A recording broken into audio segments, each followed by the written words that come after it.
For the art of spray paint, you're going to require different colors of spray paints, different sizes of straight edges, everyday household items like cups or lids, but more importantly, your mask. My name is Stream-Spraycasso, and I created Spraycasso Studios back in 1999. I've then begun teaching people how to create amazing masterpieces using nothing more than just spray paints and everyday household items. The beauty of this art is that it doesn't require you to have a steady hand or know how to draw, just a little bit of imagination and some dedication. So join me, and you too can become a Spraycasso master. Together we'll walk through diverse techniques of creating beginner level paintings, intermediate level paintings, advanced level paintings, and we'll take your skill even further to master level paintings. So if you're ready to embark into a new art adventure, grab your spray paints and materials, let's get started.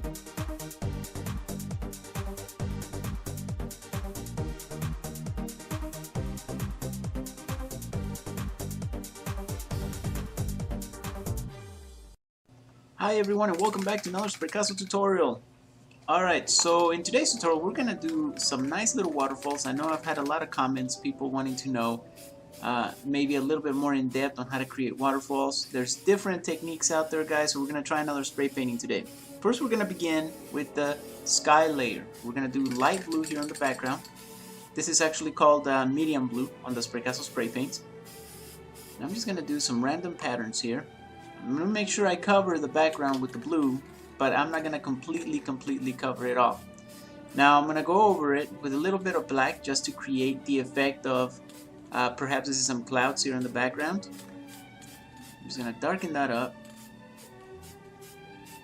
And there you go. I think I like this. That way it's not too bright. It looks a little bit darker. This could be a night scene. Or maybe a scene in the twilight between day and night. Alright, so once you've created your background layer, it's time that we start working on some of the distant layers. In this case, it's going to be some mountains here in the background. I'm going to use the soft tip Spraycasso tool, and I'm just going to smear a little bit of black onto our poster board, and this gives us a very realistic looking silhouette effect of mountains in the background. As you can see, it's not very hard to do. Just going to do this.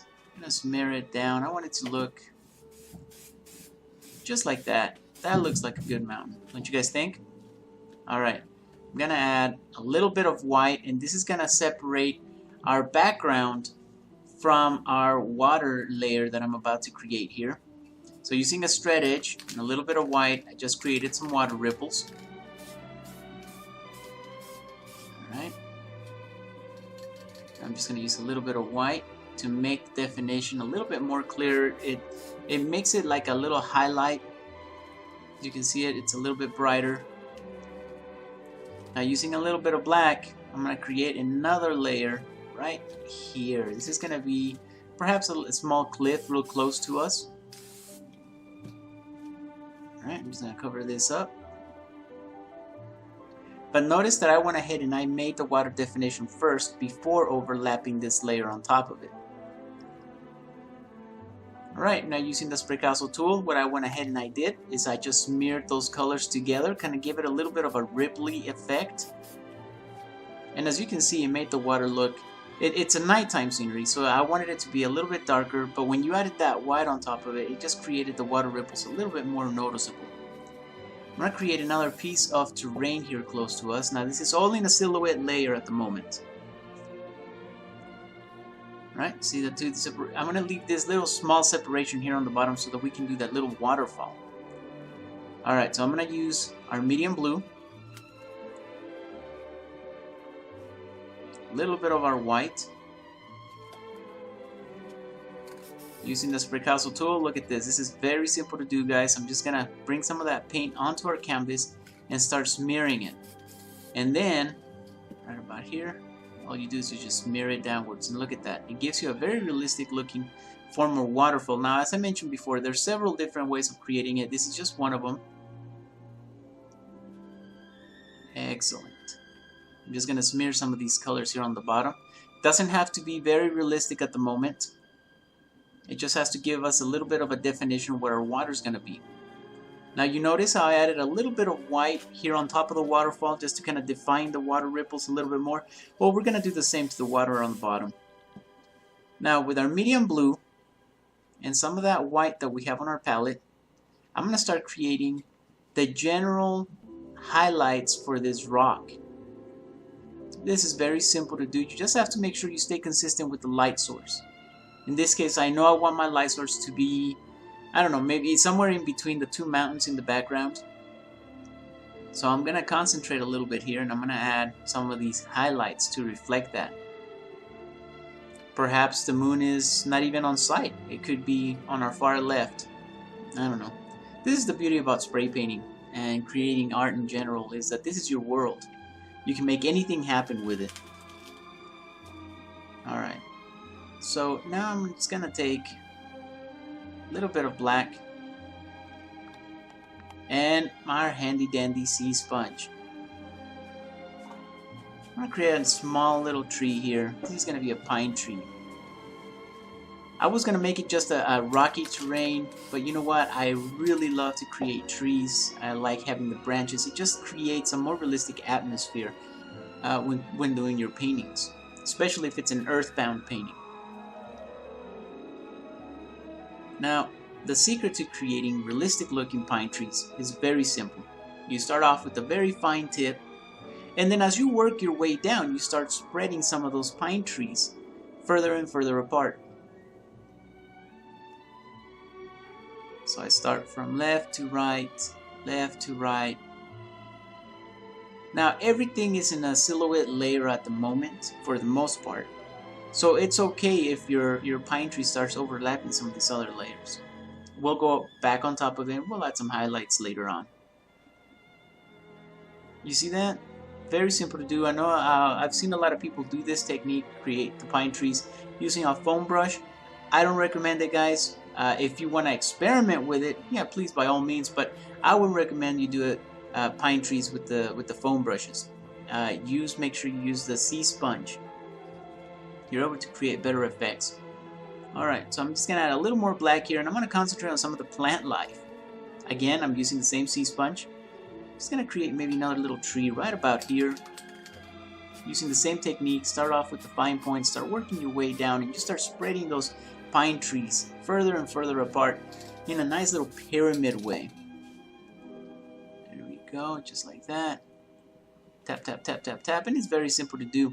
Well, one of the things I love about the sea sponge is the effect that it has. It has a very realistic looking plant life effect, and because it's very natural as well, it doesn't create those patterns. If you get a sponge that is man-made, it will always have a certain pattern to it.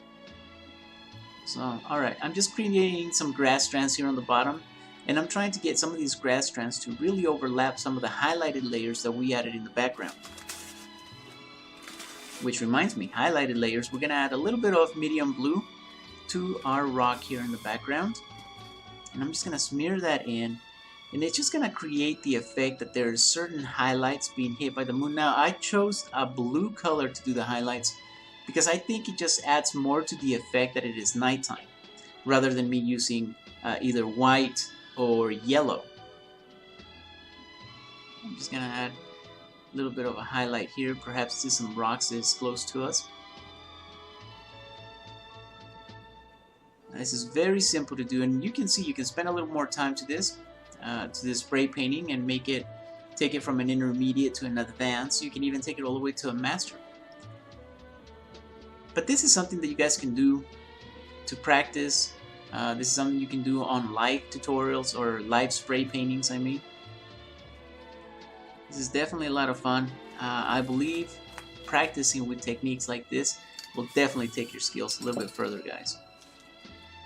So I'm just adding a little bit of white onto our background here, and this is giving us the effect that there's light being reflected off the water, giving us some water waves. I'm adding a little bit of white to the waterfall just to kind of define it a little bit more. Just gonna add here on the bottom. Awesome. Now I'm gonna do another layer, another silhouette layer of plant life. And this is gonna be grass strands. This is gonna be the grass strands that overlap the water a little bit. Just like that. And there you have it, folks. An intermediate piece This is really fun to do, and as I said, you can always spend a little more time to it and add a little bit more detail. But look at what you've created in just a few short minutes. I really enjoy this piece. I think it has a lot of potential to it. I think you can definitely add more layers. And add a little bit more blue here. Yeah, I can just see adding a little bit more blue to some of these areas here. Just make this rock stand out a little bit more. Just gonna add a little bit right here. The more layers you add, the more advanced your painting will be. Alright, crew. Well, that concludes today's episode. I hope you guys had a lot of fun making it. This is what it would look like if you add a little bit more highlights to your painting. Alright, crew, until next time, keep those cans shaking.